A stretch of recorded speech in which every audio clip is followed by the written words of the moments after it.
Hello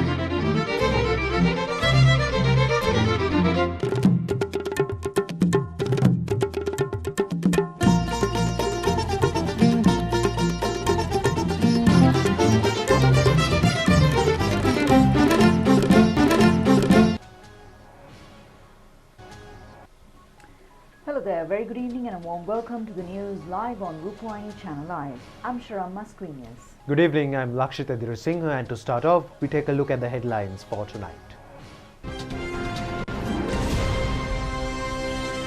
The President invites international investors to join the era of transformation through local investments.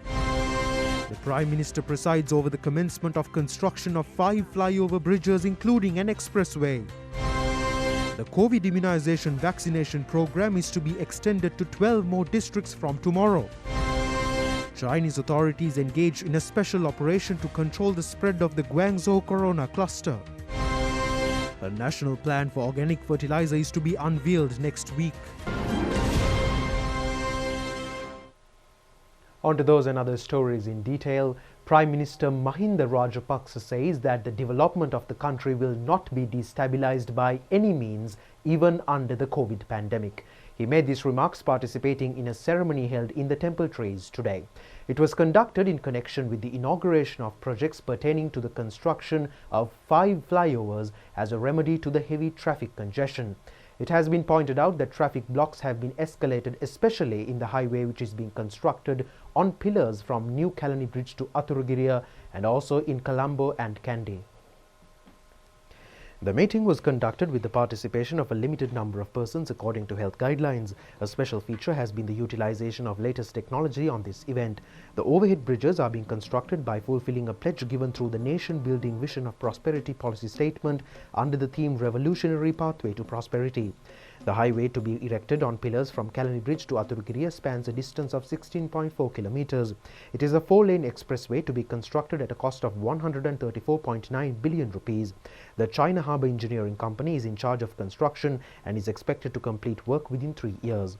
A flyover of 217 meters long is also scheduled to be constructed in Kohuala under the financial facilities of the Republic of Hungary. The bridge would have a width of 9.4 meters. The period of construction of the project is 22 months. The total cost of the project is 2,648 million rupees. The main flyover bridge to be constructed in Gatambe would have a length of 396.7 meters and a width of 9.4 meters.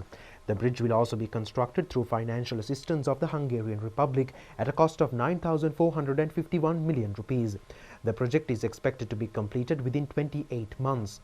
The air bridge to be constructed at the Justice Akbar Mawata would be 207 meters long and 8.4 meters wide.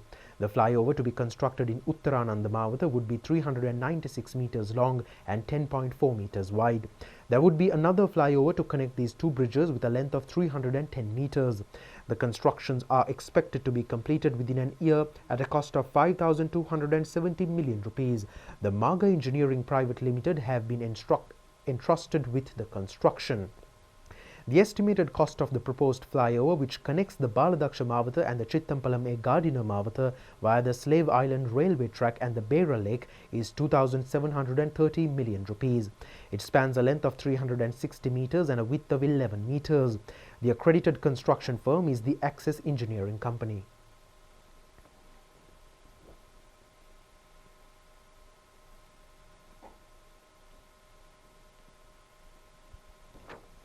Prime Minister Mahinda Rajapaksa has questioned as to why development projects of the country should be halted in the face of the corona pandemic. He added that the President is giving them instructions. The Prime Minister further said that the present-day opposition, while in power, had failed to do any constructive work, even though there were no pandemics at that time. Today, the same opposition is asking what the government is doing. The Prime Minister has responded saying that as a responsible government, they are continuously implementing a vaccination program to protect the people. Some groups are unable to withstand these programs. That is why they are trying to sabotage such programs. These groups also propagate false information such as that vaccinations may lead to deaths. The Prime Minister has requested the opposition not to take undue political advantages through jeopardizing the people's lives by means of misinformation. The Prime Minister added that, however, there are some opposition parliamentarians who appreciate the productive endeavours of the state. He also said that he has observed in some social media how certain opposition MPs praised the government's vaccination program. The people of the country anticipate at the crucial moment that all would get together to overcome the challenges. The Prime Minister further said that they are aware that the people are experiencing numerous difficulties. However, the government values the lives of all citizens. Therefore, he has requested all to extend support to the government's program. He has also called upon all to safeguard their lives while safeguarding the lives of their beloved ones. Such a measure would help to protect the entire country. The Prime Minister also said that as a government which accepts challenges, they will remain with the people whether there exists a pandemic or rather a disastrous situation or not. A large group including MPs, ministers, ministry secretaries and government officials have participated in the event. In other stories, President Gotabaya Rajapaksa has extended an invitation to worldwide investors to join hands in a transformation journey in Sri Lanka by making more investments. He made this request at the inauguration of the third conference of the 2021 Sri Lanka Economic Forum, jointly organized by the Sri Lanka Chamber of Commerce and the Colombo Stock Exchange today. More than 3,500 persons, including leading investors scattered throughout the world, have participated in the three-day conference organized through video technology. The organizers say that this is the biggest and the first online forum organized in Asia to attract foreign investments. To inaugurate the Sri Lanka Investment Forum 2021, we are deeply honored to present and welcome the President of the Democratic Socialist Republic of Sri Lanka, His Excellency Gotabaya Rajapaksa.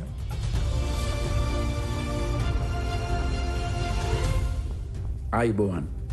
My government has ambitious plans to unleash a decade of transformational and rapid economic growth to double our national output from its current level to $8,000 GDP per capita by 2030. Our unique geostrategic position, political stability, robust institutions and social infrastructure, educated and capable workforce, and high quality of life are some of Sri Lanka's current strengths. We encourage business leaders from all nations to make full use of the unique strengths and many opportunities that the port city affords by investing here. For centuries, Sri Lanka has been a hub that connected the East and the West. With its world-class port infrastructure in Colombo and in Hambantota, the country is capable of providing services even to the largest container ships that traverse the busy Indian Ocean. The country is therefore well positioned to be a transshipment and logistics hub for the region. And we strongly encourage investments in this area. I'm confident that in the future, Sri Lanka can supply high quality agricultural produce to health-conscious, demanding consumers in the region. Many opportunities for investment will be created in this context. Given our national commitment to further enhancing our forest cover, the productivity of our agriculture base must improve without further increasing land use. We therefore welcome investments into new technologies and farming practices that can increase yields in organic, healthy, and sustainable ways. As Sri Lanka seeks to expand its industrial base, one of the most significant requirements will be increased power generation. My government is committed to reducing the use of fossil fuels and ensuring that clean, renewable sources of energy contribute 70% of our national power requirements by 2030. We therefore invite investments into large-scale solar and wind power projects that can sustainably augment our power supply and set the platform for further industrialization and economic growth. Sri Lanka has vast resources of raw materials that are used in several high-tech industries. We are keen to encourage investments into manufacturing industries that will add value to these resources and set the country on the path towards becoming a manufacturer of electronic components for the global market in the future. Ministers Ali Sabri, State Minister Nalaka Gudaheva, foreign ambassadors and other dignitaries have participated in the event. Prime Minister Mahinda Rajapaksa is scheduled to preside over the second day of the conference. State Minister Professor Channa Jayasumana says the COVID immunization vaccination program will get underway in 12 more districts with effect from tomorrow. Provision of the second dose of the Sinopharm vaccine to those who have received the first dose of the vaccine is also scheduled to commence tomorrow. The first dose of the Sinopharm vaccine will also be given to people in the Anuradhapura, Polonnaruwa, Badulla, Monaragala, Hambantota and Nuwara districts from tomorrow. The first dose of this vaccine will be inoculated on persons in the Matale, Puttalam, Kegalle, Batiklo, Ampara and Trincomalee districts from tomorrow. Meanwhile, the Ministry of Health says it has also been planned to commence vaccination of pregnant women from Piliyandala from the 9th of this month. The medical officers of health divisions in Tamankaduwa and Hingurakoda in the Polonnaruwa district have been identified as high-risk COVID-19 areas. Director of Health Service in the Polonnaruwa district, Specialist Physician Dr. W.J.W. Kumaravansha says that inoculation of people in these two MOH divisions will be commenced on the 11th of this month.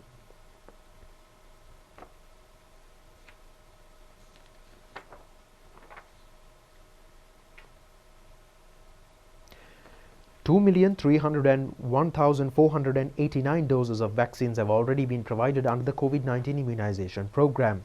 According to the health divisions, the first dose of the Covishield vaccine has been delivered to 925,242 persons. The number of persons who have received the second dose of this vaccine amounts to 353,302. The first dose of the Sinopharm vaccine has been provided to 957,959 persons and the first dose of the Sputnik V vaccine to 64,986 persons. A vaccination program on behalf of persons living in inundated areas in the Kalani River Valley has taken place in Vannavatta. A vaccination program also took place in Thaldiyavala, Aturugiriya. Employees of the Beruwala Fisheries Harbour were inoculated at the Fisheries Harbour premises today. Vaccination of residents in the Galavadugoda Grama Seva division in the Kadawat Satara Divisional Secretariat division in Galle has taken place in Paramananda Vidyalaya today. People in Panaluwa Meegoda were inoculated at the Sirinivasarama Viharaya. Sri Lankan nationals as well as dual citizens who returned to the island from the overseas after receiving both doses of the COVID vaccine are being permitted to undergo house quarantine for a period of 14 days. In the event of the detection of incoming COVID-19 afflicted adult passengers, even children under the age of 2 years will have to undergo PCR tests. Meanwhile, 1,960 COVID-19 patients were detected in the country today. The Director General of Health Services has confirmed 46 COVID-related deaths from the 17th of last month up to the 5th of this month. Accordingly, the total number of deaths has been increased up to 1,742. The Polytech's Government Institute in Varallavatta Gampaha has been incorporated as a COVID-19 intermediate treatment centre today. Meanwhile, pasting of stickers on vehicles entering the city of Colombo during periods of travel restrictions on essential services has commenced today. The police say that the program of pasting stickers will be carried on tomorrow and on the 9th of this month as well. The vehicles engaged in essential services are being classified according to several colors. Accordingly, stickers of green color are being pasted on vehicles engaged in health services. The color of blue is being allocated for the vehicles of the 3 armed forces and the police. Red-colored stickers are pasted on vehicles engaged in the distribution of essential items. Vehicles on the supply of essential services will receive the yellow-colored stickers. Vehicles of the state services will be given the stickers of rose color, and vehicles engaged in the transportation of imported and exported items are being given the brown-colored stickers. Vehicles engaged in the transportation of cooked foods will be pasted with stickers of grey color, and vehicles of the private sector banks and financial institutions are being provided with the stickers of purple color. Vehicles engaged in communication services and media institutions are being entrusted with the stickers of orange color. Vehicles carrying outbound passengers is being given the white-colored stickers, and vehicles engaged in the transportation of patients, those travelling to see patients, those engaged in funeral or other humanitarian purposes are being granted the black-colored stickers. Each sticker denotes the number of passengers permitted to travel in the vehicle. The police say it is a violation of the travel restrictions to carry additional number of passengers. The police also reiterates that the pasting of a sticker does not mean that it is an excuse not to carry further inspections on such vehicles. The security forces personnel are also empowered to inspect the identities of the persons travelling in vehicles. Therefore, the police informed the general public not to misuse this facility. Pasting of stickers on vehicles has taken place at the Nugegoda flyover as well. DIG Deshabandhu Tennakon has inspected the operation jointly conducted by the Army and the police. Meanwhile, steps have been taken to accelerate the United States Agency for International Development funded development projects in Sri Lanka. This was discussed at a meeting held between President Gotabaya Rajapaksa and the Director of the USAID Sri Lanka office, Re J. Eskliman, and the Presidential Secretariat this afternoon. A number of development activities funded by the USAID have already been launched in the country. Some of these projects remain inactive due to various reasons. Both parties discussed the reasons for the delay and agreed to complete the development work expeditiously. A massive development process has been strategized in the country as envisioned in the National Policy Framework Vistas of Prosperity and Splendor. The President highlighted the need to implement the development activities funded by the USAID in a productive manner to support this objective. A special aircraft carrying the COVID-19 medical equipment and supplies valued at more than $6 million donated by the USAID arrived in Sri Lanka recently. President Rajapaksa extended his gratitude for the donation and explained about the government's program of combating the COVID-19 pandemic. Deputy Chief of Mission at the U.S. Embassy Martin Kelly, USAID Program Director Christopher Foley, Secretary to the President P.B. Jayasundara, Finance Secretary S.R. Artigala and Director General of External Resources Department at the Finance Ministry Ajit Abesekara were also present at the meeting.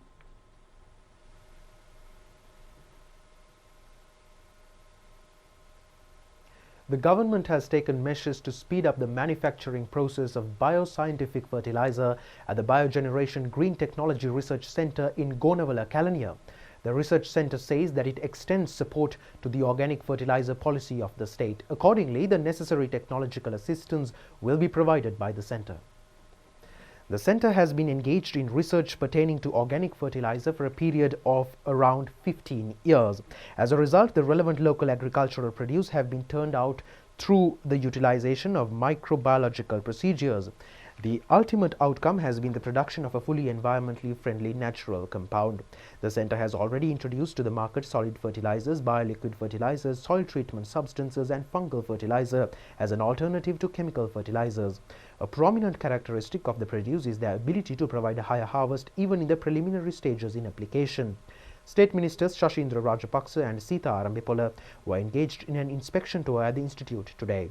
Plans are scheduled to be taken to enhance the production capacity of the research institute in the times ahead.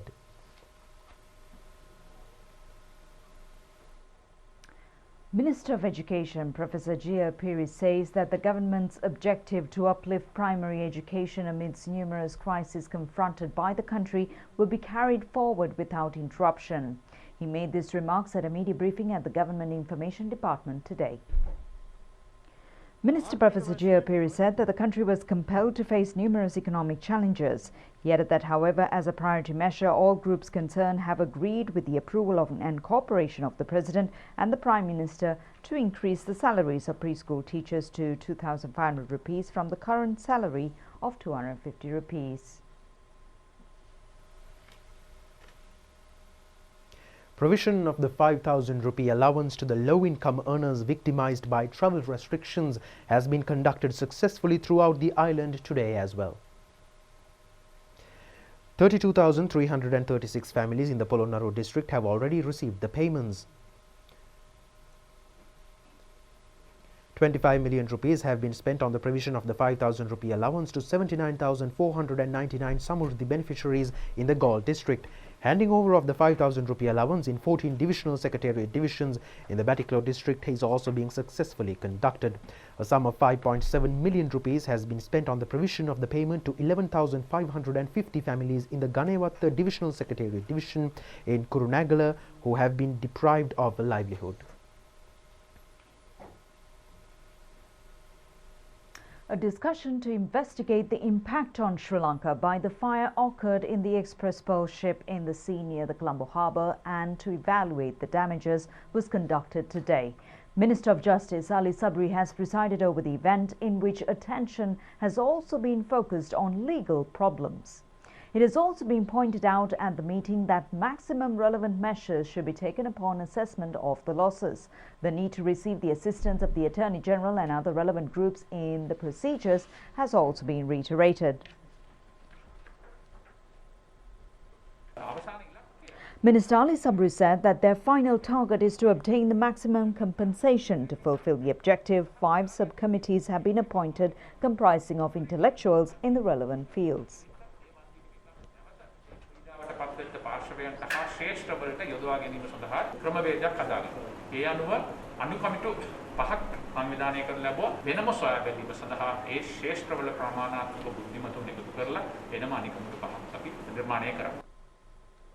The Colombo Magistrate Court has rejected today a request to issue summons on 7 suspects, including Managing Director of the local representative company of the burnt-out Express Pearl ship today.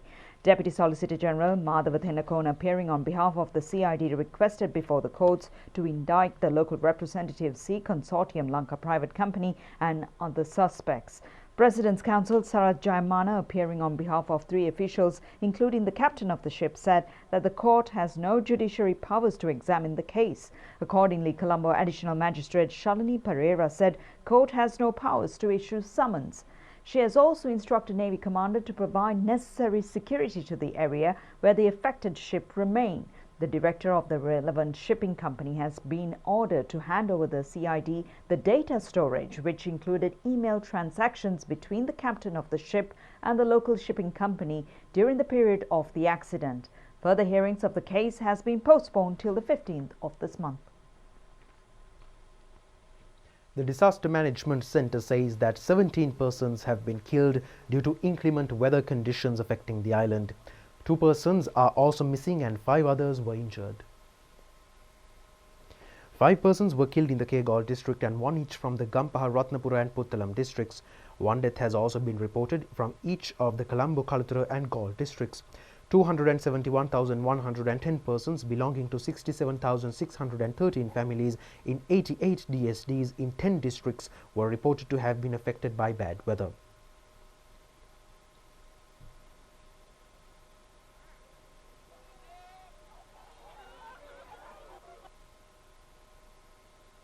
Red notices on earth slips and floods have been issued on 4 districts. The National Building Research Organisation says that the affected districts are Kaluthura, Kegalle, Nuwara and Ratnapura. The Department of Meteorology predicts an increase in rainfall in the southwestern parts of the island from tomorrow till the 9th of this month. Intermittent rainfall is expected in the western Sabaragamuwa and northwestern provinces as well as in the Galle, Mathura, Nuwara and Kandy districts. The government has decided to hand over to Sathosa Institute essential items being confiscated due to various reasons. A special discussion in this regard was held at the Ministry of Ports and Shipping today. It has been disclosed on this occasion that the relevant cabinet paper is scheduled to be presented to the cabinet meeting to be held today. Minister Dr. Bandula Gunawardena said that according to the existing laws, any essential imported consumer items which could not be released due to numerous reasons would automatically become confiscated. Accordingly, such items would be sold through auctions. The minister further said that auctioning procedures would be altered in order to enable the general public to receive such items at reasonable and competitive prices. A decision has also been taken to hand over such items to the Sathosa through a transparent process. Minister Rohit Abegunawardena said that essential items imported jointly by the Ministry of Trade and the Customs are sometimes being withheld due to certain reasons. Necessary measures will be taken to release such items prior to the expiry of the standards of the goods without holding auctions. The minister further said that plans are underway to sell such products to the general public at relief prices through state institutions. And that's all the stories for tonight. We'll see you tomorrow at the very same time. Until then, stay safe and good night.